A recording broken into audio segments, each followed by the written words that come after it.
CityCast Pittsburgh is supported by Fulton Commons. If you're looking for a gorgeous co-working space with lots of light and some truly wonderfully funky decor, check out Fulton Commons on the north side. The historic but very well renovated old school building is deep in the neighborhood by a park, tucked away but still super close to anywhere you want to be. They've got offices and common spaces. It's perfect for organizations or individuals, and they even have a shared food production kitchen on site. So there's lots of food-related events for their members. If this sounds like your dream co-working space, visit fultonpgh.org to request a tour.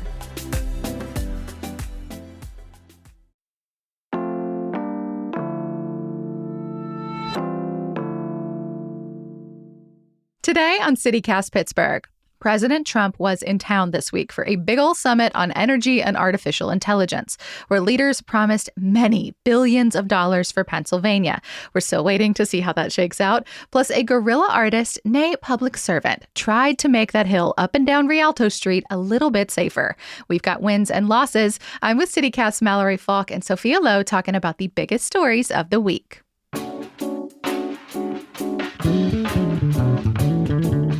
It's Friday, July 18th. I'm Megan Harris, and here's what Pittsburgh's talking about.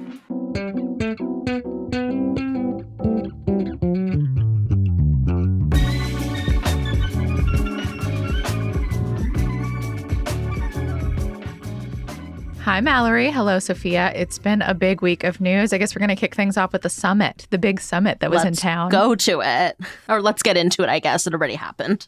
I mean, you can go if you want to. CMU is just right down the road. If you missed it, on Tuesday, Senator Dave McCormick hosted this big energy and innovation summit at CMU. They kept calling it the inaugural, which always makes me laugh. Like, it's this promise that, yes, we are going to do this thing again. But maybe we should start with some stuff like just kind of State of the Union to ground us. Yeah. Like who went there, because so many power players came into Pittsburgh for this, like Trump, Fetterman, Shapiro, lots of C-suite high-level executives. Think companies like ExxonMobil, Amazon Web Services, which I just learned different from Amazon, Google, and in terms of like local companies, places like Gecko Robotics showed up. Yeah, and the whole idea behind this summit was to kind of promote Pennsylvania as a leader in fields like energy and AI. I saw a lot of framing us as the center of the AI revolution. And, you know, before the summit, we were hearing rumors about maybe $70 billion worth of investments that were going to be announced at this thing. So much money. So much money. And actually even more was promised, more than $90 billion. But emphasis on the word promise there. It is not like that money came through that day. There were not planes of cash flying in. No one was just like making it rain anywhere in the room, unfortunately. That would have been fun to watch. Yeah. And we should also note, too, that this whole thing is coming about a year almost to the date that Trump was in Butler, PA, and someone tried to shoot and kill him. So they treated it as nobody mentioned it, but they did treat it as a little bit of a homecoming of sorts. And there's actually been a ton of reporting on that assassination attempt and what we've learned since about like what went wrong with security protocol and everything. So if you want to check out that reporting, it is out there for you. Right. But going back to the energy summit, so the event conference itself was invite only, but a lot of people showed up in Oakland to protest the event. So that includes groups like our local chapter of the Sunrise Movement, ACT UP PGH, students and employees at CMU, Indivisible. I'm sure also a ton of people just showed up organically because there are so many reasons for protesting. A lot of people showed up to protest Trump and his administration. So everything from like Medicaid cuts that were part of what, he's calling his big, beautiful bill, to how he's gone after international students because they are a huge part of the CMU community. Yeah, I mean, he's targeted CMU specifically, asking for information about their international students. Yeah, and people also came out to advocate for putting people over profit, so just protesting sort of like the big talking points of the summit. So a lot of local outlets talk to people who are against building more data centers in Pennsylvania. They're concerned about the environmental impacts and also ethical impacts of AI. And, a lot of people don't want to see more fracking and oil power AI. There's also concerns like this could overwhelm our energy grid, electricity prices could go up. So I think there's just a lot of questions about data centers still. Because, reminder, these data centers, they require a lot of energy in order to function. And a lot of water, because all of that stuff needs to get cooled down. These protests went on all day long. Pittsburgh Just police, like the conference, it went on for a very long time. Yes. And towards the end of it, Pittsburgh police actually used pepper spray on protesters later in the afternoon because the police wanted to clear an intersection, but protesters refused to leave, and that's when the police used pepper spray, but thankfully no arrests. There was also some tension on CMU's campus. There were, faculty members and students who were not happy that the university is hosting Trump at the same time that, his administration is making cuts to higher education, like we mentioned. And just who he is as a person. Yeah, exactly. So if you're familiar, there's this fence at CMU where it's kind of a tradition for students to paint messages on it. And so some community members had painted it with the phrases, "No rapists on our campus" and "Shame on you." CMU painted over that. They painted the message again. CMU covered it up again. And the university president released a statement saying that they made that decision to cover that message specifically because the phrase "no rapists on our campus," quote unquote, crossed a line, not because of its viewpoint, but because of its personal, unaccountable nature, which undermined the spirit of civil discourse that has led up to it. Yeah, there were messages before, too, that CMU didn't paint over, but I still think it's a little wild to, paint over the message, "No rapists on our campus." Like, it seems like that would be a universal, yup, we agree. And of course, now they're considering how to potentially change the whole policy of how students are allowed to use this fence at all. So that feels fun for the future. And then, also as part of these protests, we had some electeds out there, too. So Mayor Ed Gainey, Representative Summer Lee, they had a rally denouncing Trump's policies the day before. And then during the summit, Gainey releases the statement saying the city would do its part to ensure safety and civility during the visit, but that he also doesn't want to ignore the harm that the president's policies are causing. He said that Pittsburgh and our region are at the leading edge of AI. It's kind of a long statement, actually, and that, these industries have the ability to transform our local economy. But, quote, "We must work to ensure that this growth does not come at the expense of our environment, the privacy of our people, and the values and morals we hold dear," end quote. Yeah, if you want to read the full statement, we will link it in our show notes. And while we're talking Democratic officials, there was one very notable Democrat on stage at the summit itself, Governor Josh Shapiro. Yeah, Shapiro got an invite. He got to go inside, and we all know why, because he is going to run for president in 2028. That is a guarantee at this point. Yeah, he's got to continue making sure that his name is in the headlines. And and so much of his messaging now is about the ability to be bipartisan, to talk to Republicans as well as Democrats.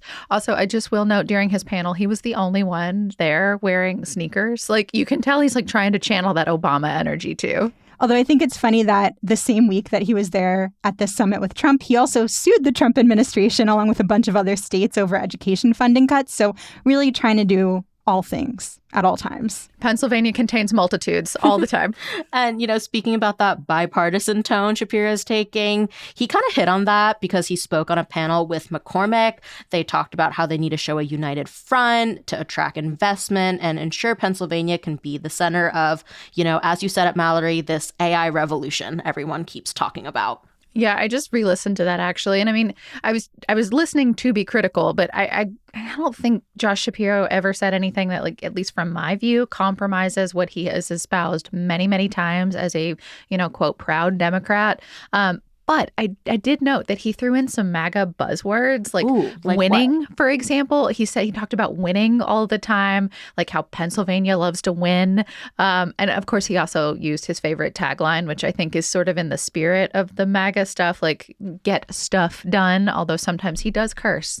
He also talked a lot about Pennsylvania's history.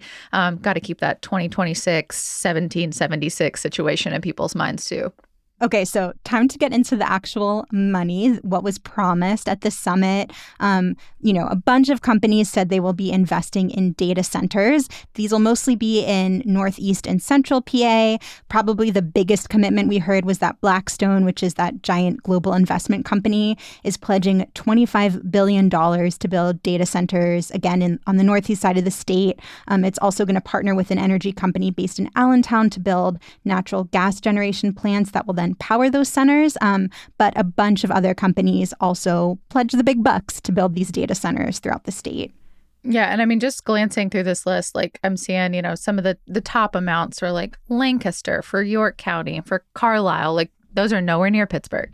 Yeah, Google was actually one of those two, another one for Lancaster County. And I think one of the questions here is like, this happened in Pittsburgh. Pittsburgh really is positioning itself as this AI center.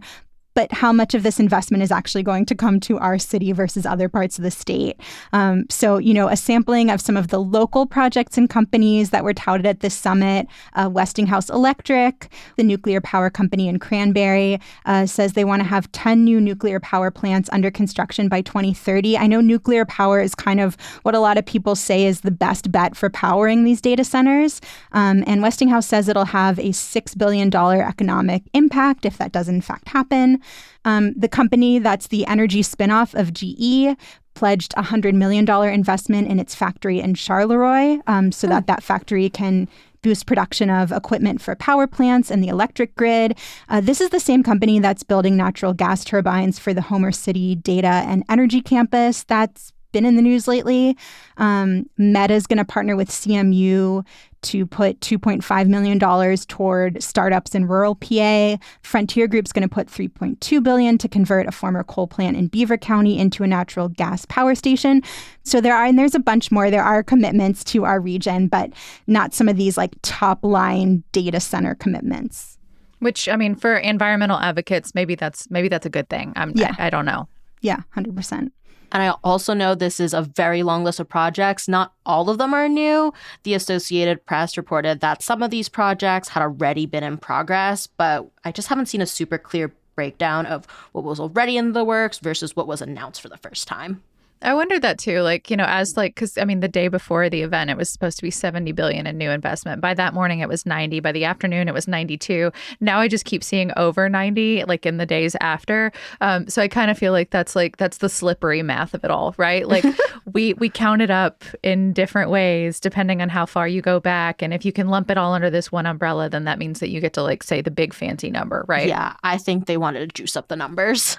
Yeah. And, besides the question of like what's new, what was already in the works and is just getting lumped in, there's also this question of like what is actually going to come to fruition because, Governor Shapiro himself acknowledged that these promises are just that, promises, until the money actually comes in and the work actually starts.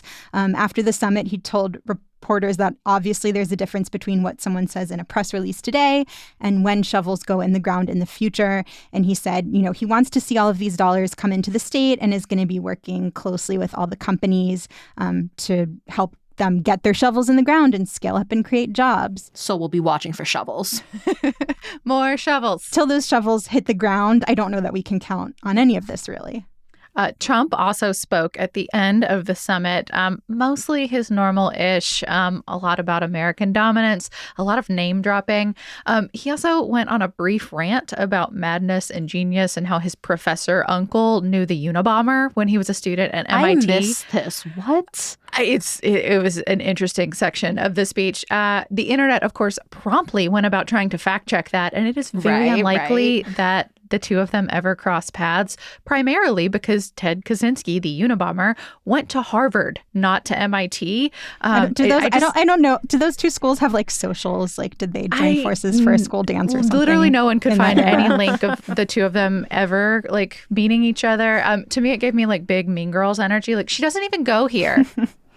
Well, I want to shout out one thing that I think could actually be useful for individual people because, most of this data center stuff is not going to directly impact us unless, like, you're going to go to Lancaster for a job. But Google is doing this new partnership with the Carnegie Public Libraries, and its focus is, like, jobs and skills training. So they are going to offer some Google career certificates, and obviously there are a bunch of courses related to AI, but there's also things like data analytics, IT support, cybersecurity, and these programs are free. So the library's got an interest form up on their website right now. You can kind of click through it and select what courses you might be interested in taking, and then they'll be in touch when the courses are actually live, and they say that there's going to be more info out in the fall about this. Wait, so another promise? This is the one thing that I actually thought was already real. I mean, it's real in that there's a form out. I guess they probably do need a little bit of setup before they just like launch out the stuff, right? Google, like you need to figure out right? their enrollment. Yeah, I guess. I'm just teasing. One other thing I will say that I thought was like a direct and very important and not particularly partisan thing that got talked about during the summit. It was earlier in the day, was what, of all people, Mike Rowe said during his panel. So if y'all ever saw that television show, it still runs in syndication, Dirty Jobs. Are y'all familiar with that? No, I don't watch cable. Sophia, I don't know that you're actually old enough to have seen that show when it was really on the air. Mallory, you definitely are. I somehow fully missed this show. Okay, I feel like a lot of people are vaguely aware, at least, of the concept of Dirty Jobs. It was this guy, Mike Rowe, who was doing this when he was a much younger man, but he would just like go try a job for a few days, and they would film a regular person trying to do a disgusting job, like everything what's from like an example? An example he used during the summit was like feces from every species would get all over his person. Because like he could be doing animal husbandry one day, and he could be a bridge maintenance worker another. He could be doing masonry one day and get covered in like whatever. But he was constantly filthy, constantly. That was the whole premise of the show. I mean, he should have followed me for a day, because one of my side jobs when I was trying to break into radio was being someone's personal assistant, and that included picking up calcified dog poop from her backyard. So, I can't say that he might have been a poop scooper at some point. I don't know. I don't know his full list of dirty jobs. But anyway, since the show has been on the air for years now, he has had a foundation where he gives scholarships to kids who want to go to vocational and technical schools and learn a trade. And his message is like, I mean, he's mad that American schools have mostly stopped offering shop class, for example, because like it's a way to get introduced to a lot of this stuff that they're, during like the aughts, especially, there became this like stigma about going to tech school. And now we have this huge dearth of people willing to take all these skilled trade jobs that we need. I did do a quick Google search. Pennsylvania schools, some of them do still offer shop class, but it's like hit or miss depending on the school district you go to. But he's also mad that we're talking about all this building. So like he was saying it to these executives on stage, like, it's great that you say you want to do this, but Americans don't want to pick up a shovel anymore, and that they aren't trained for it. Many of them don't want to do it. And he pointed out something that I've been hearing in passing for a few years now, but I think it's just so striking, that our labor market no longer includes millions of working age men who could be working, no longer work, and are not looking for a job anymore. What are they They're doing just then? not doing Are they it. mooching? I think they're sitting on the couch like that. Seriously, like these are able-bodied people who could be working if they wanted to and have chosen not to. And our They're labor just watching statistics dirty just job don't. reruns. They don't account for it anymore. And he's just like, how do you change that? How do you change this like will to work situation for people? And it's a lot of people. Like according to the U.S. Bureau of Labor Statistics, this summer, it's almost 7 million men that could be working and aren't. No. Which actually, part of the reason I wanted to bring that up is because this is a question that we took to Stephanie Pashman this week. The head of the Allegheny Conference, which is a big economic group in our region. Yeah, because there is this challenge of course, wanting to help young people get into these highly paid, highly skilled jobs, these positions.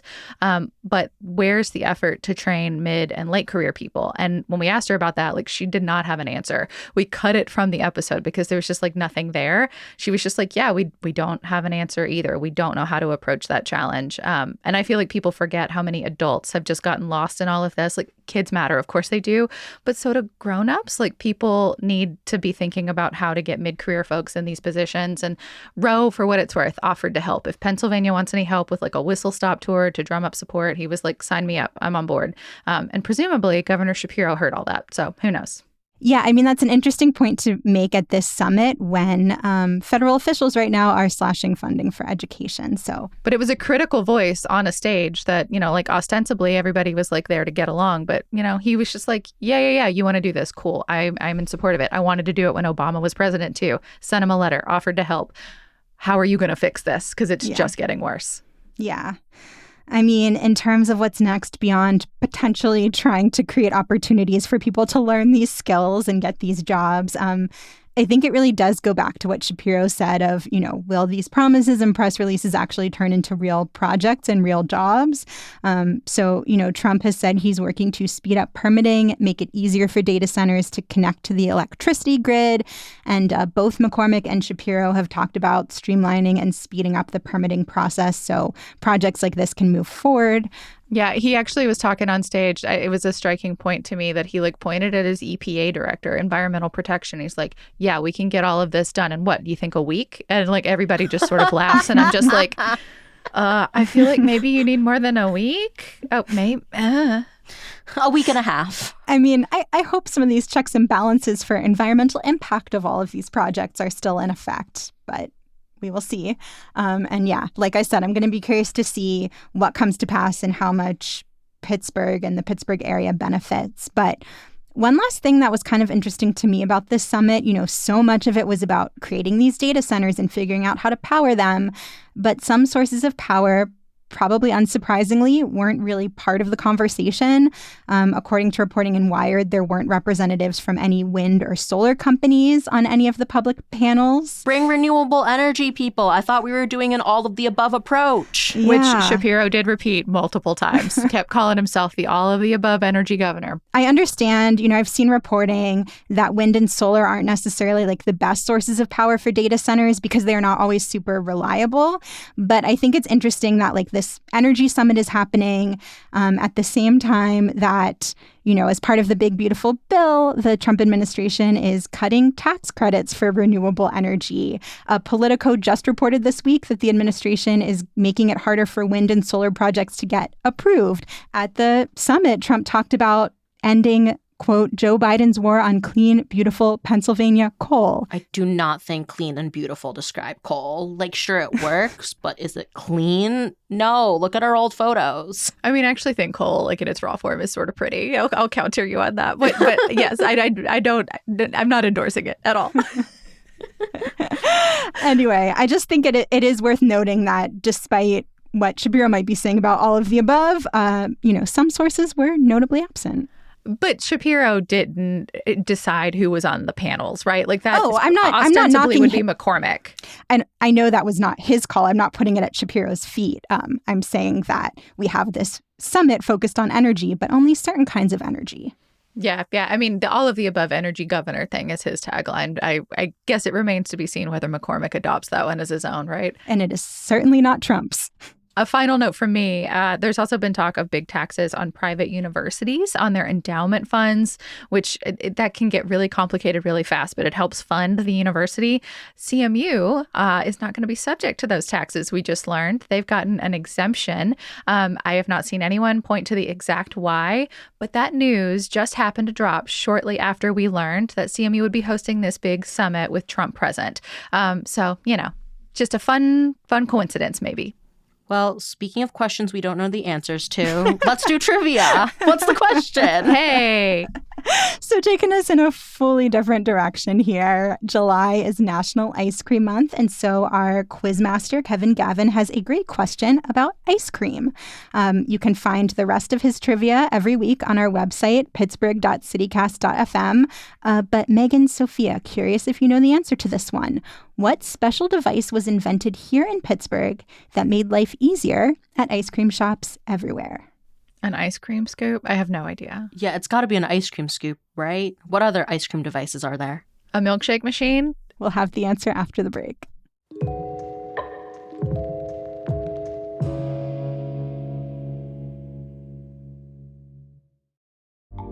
Today's show is brought to you by Liberty Magic, Pittsburgh's premier speakeasy theater dedicated to the art of elevating magic.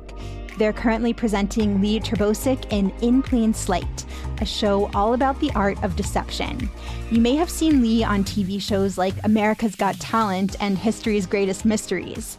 And now's your chance to catch him up close in Pittsburgh, which just so happens to be his hometown. Each performance of In Plain Sight carefully mixes comedy, magic, and mind reading to create a truly unforgettable experience. Lee pairs astonishing illusions with personal stories in a way that's made this show a beloved staple at Liberty Magic.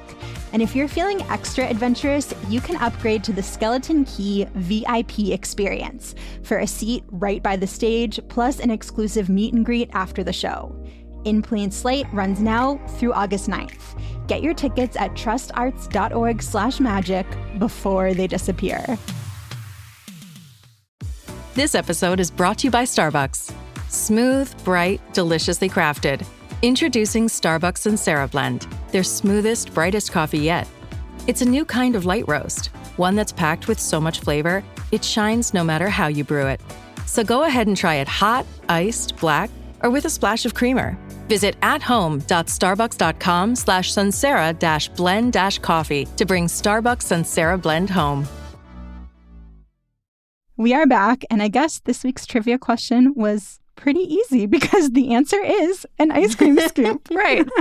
Like, what's the one device? They would have it literally all of them. Which they are life-changing. I avoided getting one for so long because I was like, I have a spoon, but then I got one for free, and wow. Same, although I think I got mine from a dollar store because they have surprisingly decent kitchen utensils. They really do. I actually don't have an ice cream scoop. I just use a soup spoon, which is probably poor form, but I'm sorry to the inventor of the ice cream scoop who was working at a drugstore in the East End, having a hard time scooping that ice cream, and designed a contraption to make it easier, which got a patent in 1897. That's earlier than I would have expected.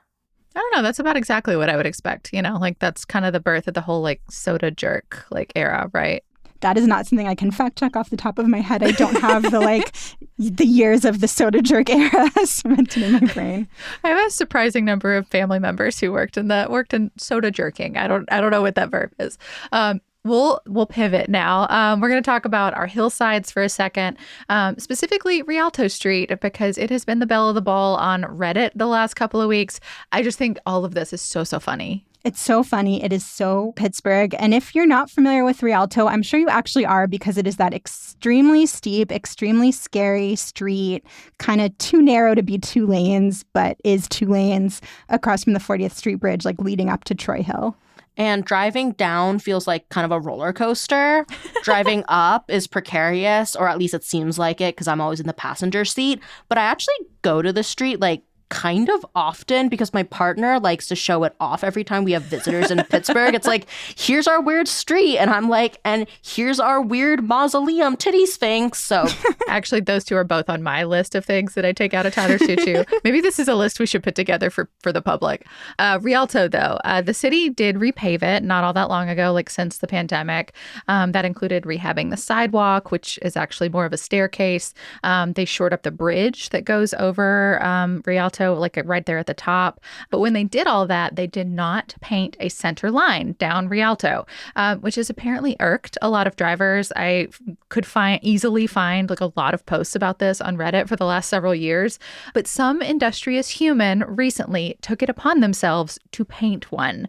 So if you haven't seen this, we will put a photo in our show notes. I feel like they made a good faith effort. I wouldn't call it the straightest yellow line I've ever seen. I never saw this in person. By the time I was out of town for a little bit, by the time I got back, the city had already covered it up with black paint or concrete. I don't know. Yeah, if you look at the picture, it's funny because at first it looks very city official yellow line. And then you start to notice that it's not exactly the straightest, probably was not done with a professional equipment. But maybe it was. We still don't know who actually did this. For all we know, this was a city employee that just decided to go rogue. Where did they get the yellow paint? It was it was a good color. It was an approximation of the real thing. I like that there's just an anonymous hero out there somewhere in the city of Pittsburgh trying to make public infrastructure a little bit better for all of us. Although sadly they were thwarted. Yeah, but it's a different color of black, so it's still really clear where the line was and where I guess the official road is. So Mallory and I got a look at it because we were driving down Rialto Street the other day. Yeah, so here's a little clip.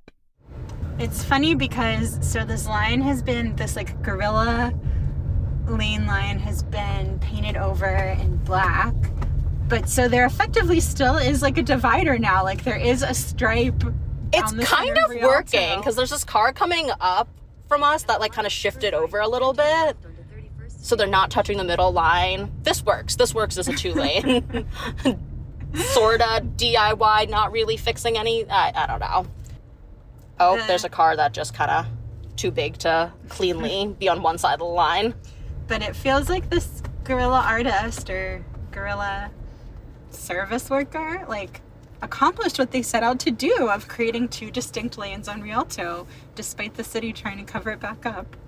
And also, if it seems random that Sophia and I were just like driving down Rialto together one random day, this is because our team went out to record an episode all about city steps, which dropped earlier this week. So if you want to hear even more about navigating the steep hills of our city, we will have a link to that in our show notes for you. And Megan, I figure you and Francesca were right behind us. Did you also have the same experience of cars kind of respecting the fake line now? We were mostly talking about our just genuine fear of being at that angle in traffic. But it's funny that y'all are talking about like how it worked and like the whole traffic pattern of it all, because we took this to the city, right, this week. Like, I don't know about y'all, but when I first saw that this happened, that the city had shown up and painted this yellow line black, I was like, okay, well, surely they're coming back, right? Like maybe this was always on their to-do list and they just hadn't gotten around to it. But like someone taking matters into their own hands, like maybe pushed it up on the to-do list. Turns out that is not true. Why not? Like, what's the point of using city resources to like go out and do something to this street, to the center line that is not actually painting a center line? I don't understand. Yeah, I mean, first of all, the city declined to do this on microphone. I don't have tape of this because they said they did not want to bring extra attention to Rialto Street right now. But like, guys, it's on Reddit. Like, it's already a thing. So here's the skinny. Because as we know, Rialto is not that wide, right? It has been deemed an official yield street. So that means that it's does not have a yellow line by design, because they have been shown to do exactly what you guys are attributing to the fake black line, that they make drivers slow down, and every pass then becomes a negotiation, that if you have a center line, the thinking is that traffic moves faster because you assume a level of confidence that you maybe shouldn't, and it could lead to more crashes, which, like, I mean, Rialto being where it is, like, there's the sidewalk there, there's people passing at the top and the bottom of it, there's cars trying to negotiate. Like, I understand that this is like maybe a thing to like, it's an effort at traffic calming, right? This is so fascinating to me because whenever I have to turn onto Rialto, I go so slowly, I like kind of pause, and I always feel bad, like I'm doing it wrong and the cars behind me are going to get really upset. And now I realize I'm like using it as intended, and this is extremely validating to me. That is exactly what they want you to do. Yes. And I guess the yellow line is like that. It literally was like a liability, not just because someone rogue painted it, but because it encourages the exact behavior that they're probably trying to prevent. Yeah, honestly, I'm surprised that there aren't more accidents on Rialto Street. Okay, here's my question. I understand it's not a bus route, but I feel like they should paint those white bus lines on it. Like, that seems like it would make it safer that the cars going down are further back and you're not risking like turning right into them, which is one of my concerns. Oh, interesting. Yeah, I didn't see anything in the literature about like where the stop line is. I'm sure that's a different thing. Although one thing in some of the language that they sent me about this, it did kind of make me cackle because it said, quote, motorists should be able to use the street intuitively without the risk of head-on collision.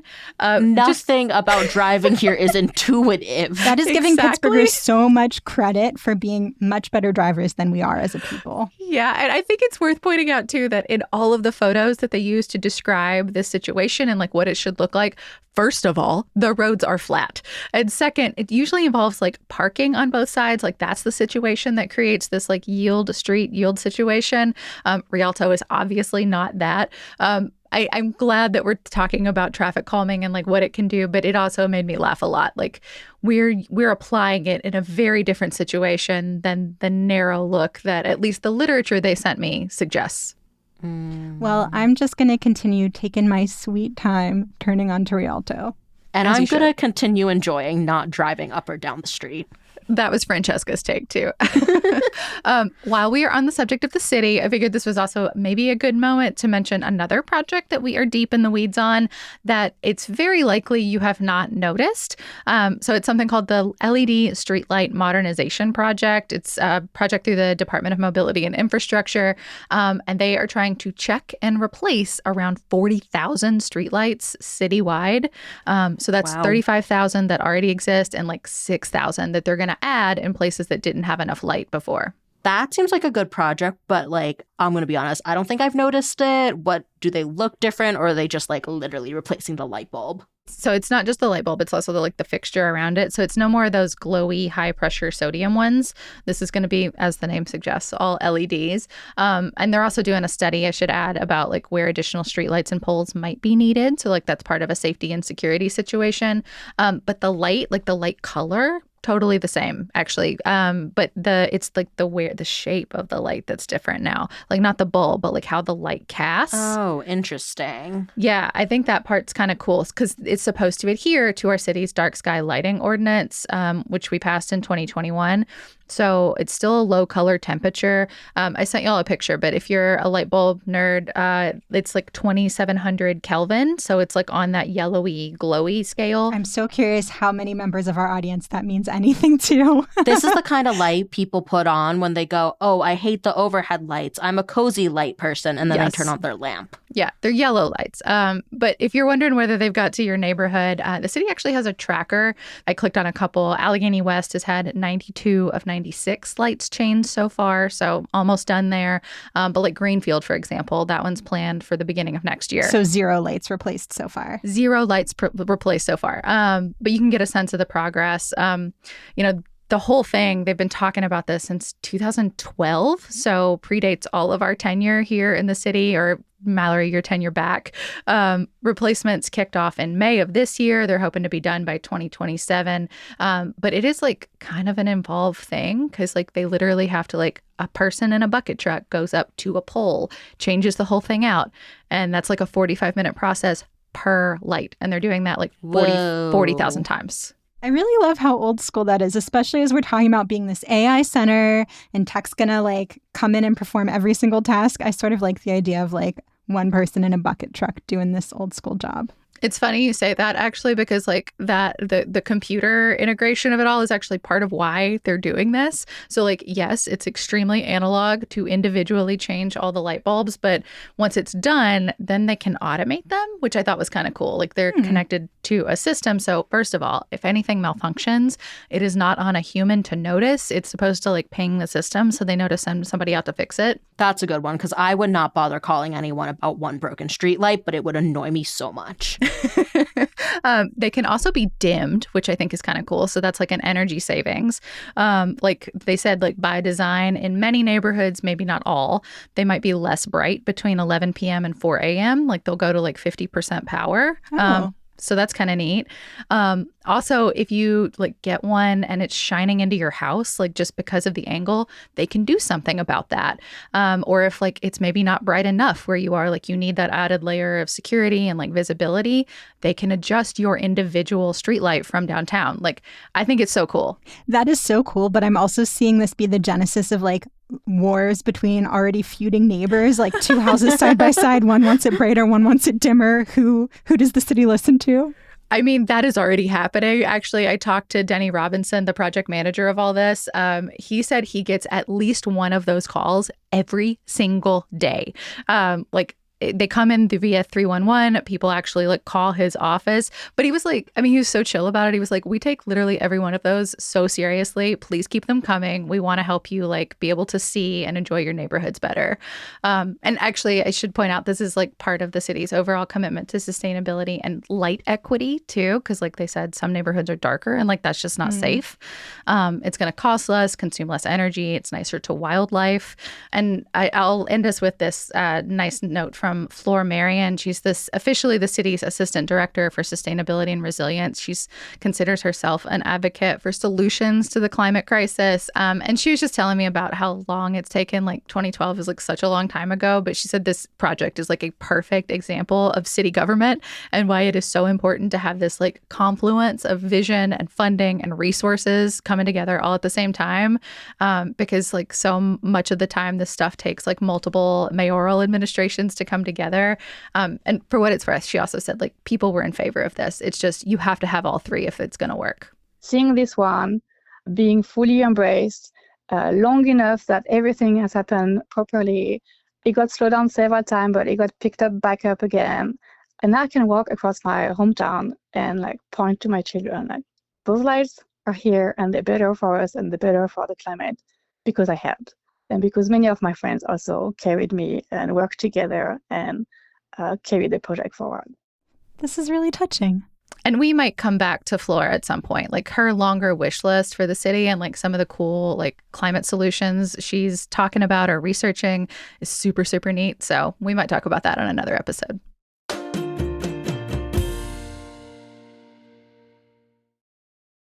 I'm always looking for ways to show my cat how much I love her. And with Fancy Feast gems, I can pamper her whenever I want with a savory gravy on top of a gourmet mousse pâté. The pyramid shape makes serving simple, so all I have to do is peel and plate to make mealtime feel extra fancy. And with 2 entrees in every pack, it's easy to turn every day into the extraordinary. Fancy Feast gems.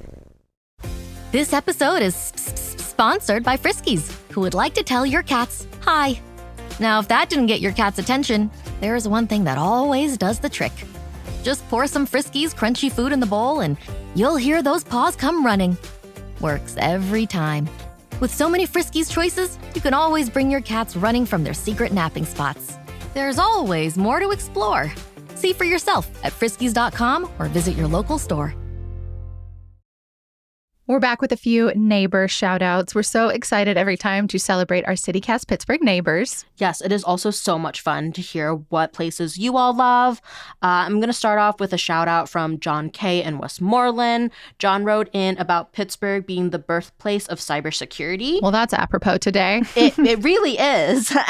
And then John shouted out the Three Rivers Information Security Symposium. They do this every year. They also give back to the community through student scholarships. So if you're someone who's hoping to get into the field, could be something to check out.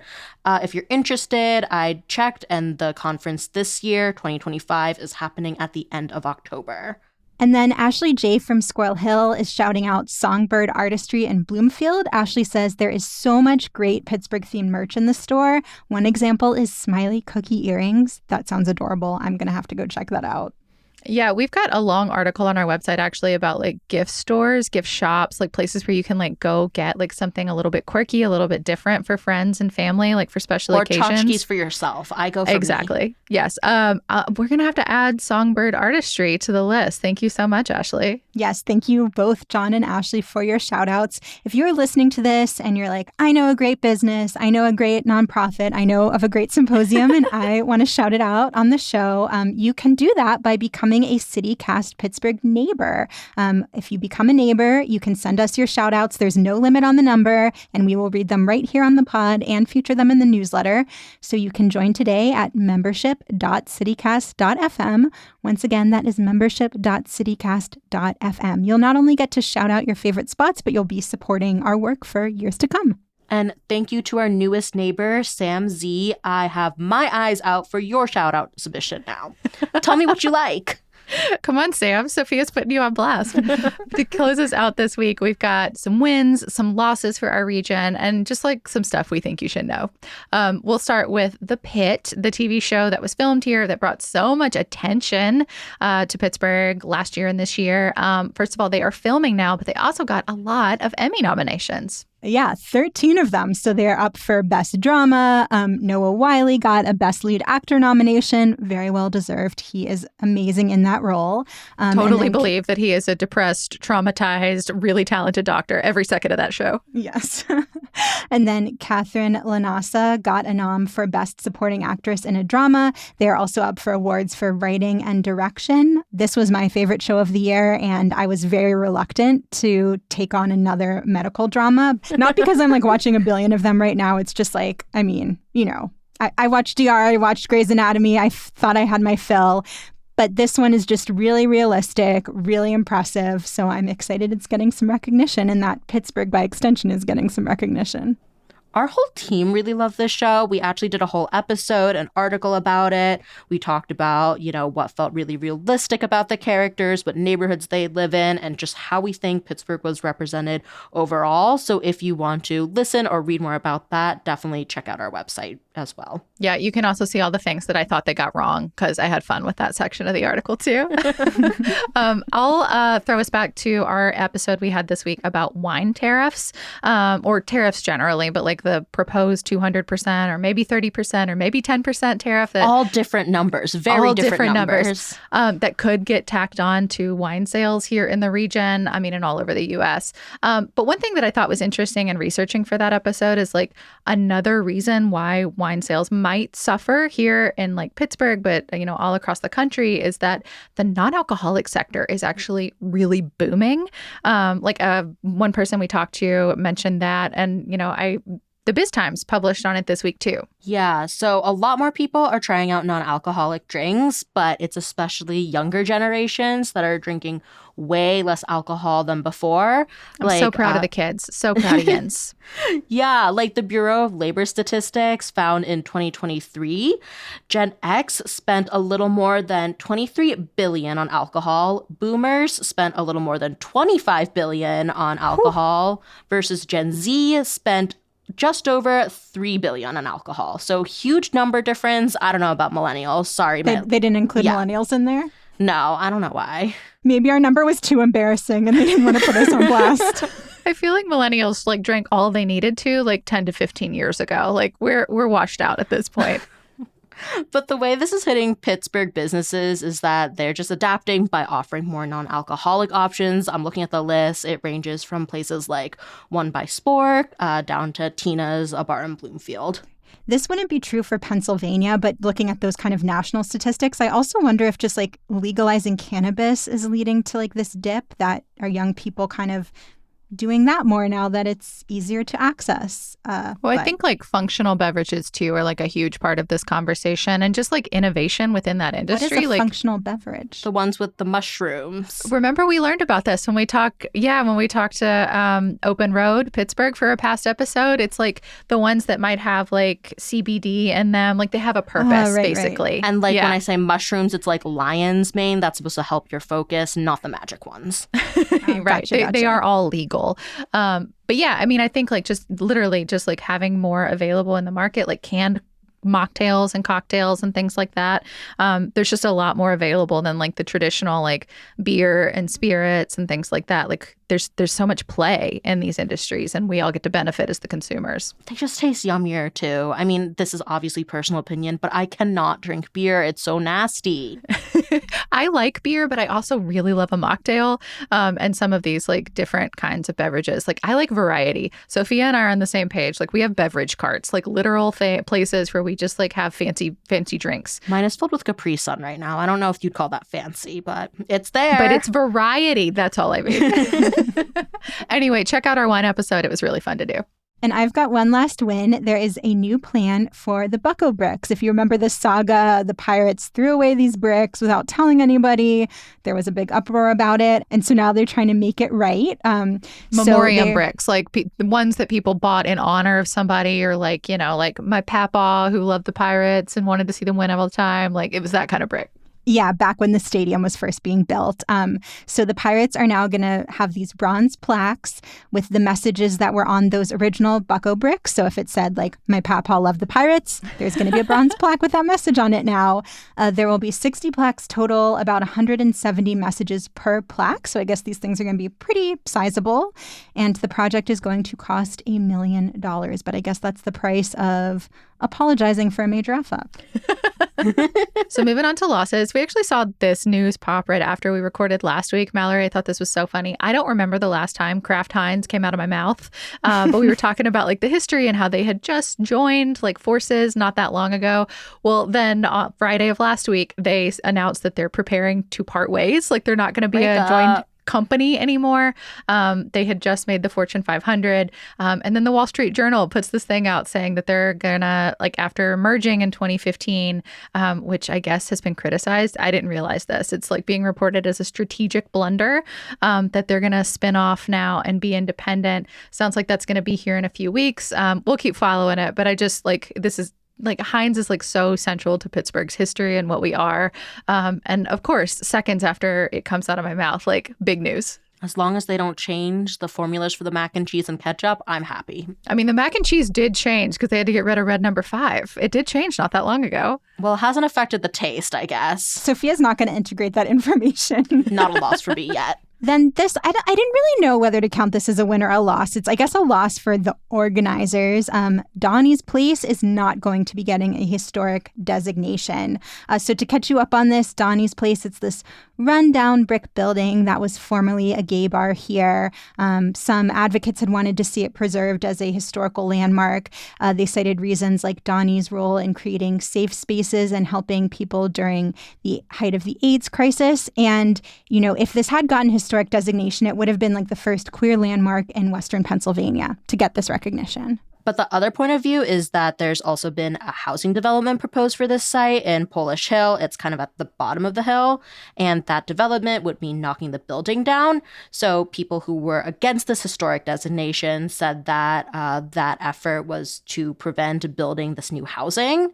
So the City Planning Commission didn't sign off on it being a landmark, and neither did council. Yeah, that's the new update. The vote went to council. Nobody voted yes, although some people just said that they weren't voting because of conflicts of interest. But I guess that's that now for Donnie's Place. I think it's also worth noting that the former owner of Donnie's Place, who is no longer with us, but he was in support of this development.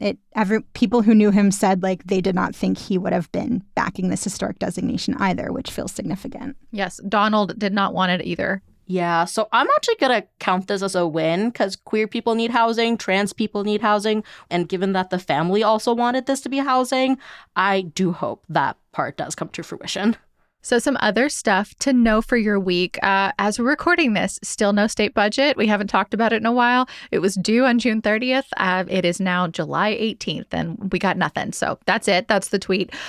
We also have gotten some new news about some efforts to help independents vote. So if you're a registered independent, be able to vote in Pennsylvania primaries.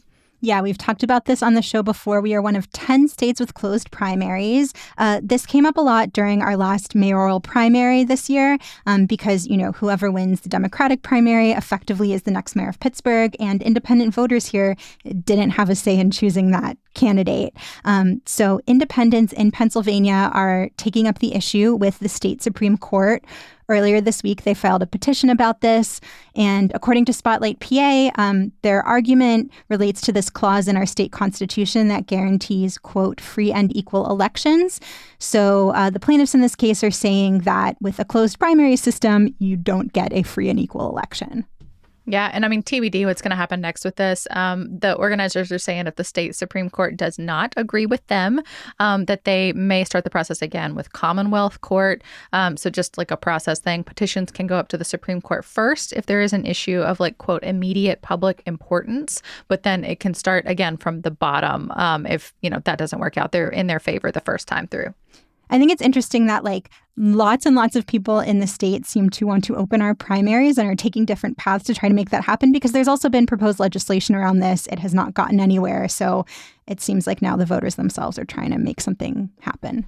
Yeah, and because we can't do like referendums in this state, like you have to come up with like creative workarounds to talk about it. The other thing that, you know, I've been seeing a lot too is like the concept of ranked choice voting and how that could make a difference here in Pennsylvania, which I not long ago watched a committee meeting about where like people who are in favor of it, including a lawmaker based in Philly, is like trying to explain why it's cool. Maybe that's something for another show as well. Just another thing we're watching too, also via Spotlight PA, we do not currently know who is paying to fix the governor's mansion. So of course, like had this terrible arson fire, but I love that they're like keeping tabs on like where the sources of money are for like fixing this historic space up. I'm excited to see what they dig up in the coming weeks. Yeah, we'll definitely be keeping our eye on it. That is all for today here on CityCast Pittsburgh. Our music is by Benji, All the Kimonos, House of Say, and Pow, with additional music from epidemicsound.com. Mallory Falk is our executive producer. Sophia Lowe produces the show. Francesca DeBecco writes our Hey Pittsburgh newsletter. And I am your host, Megan Harris. We will be back on Monday with more news from around the city. Have a great weekend, everyone.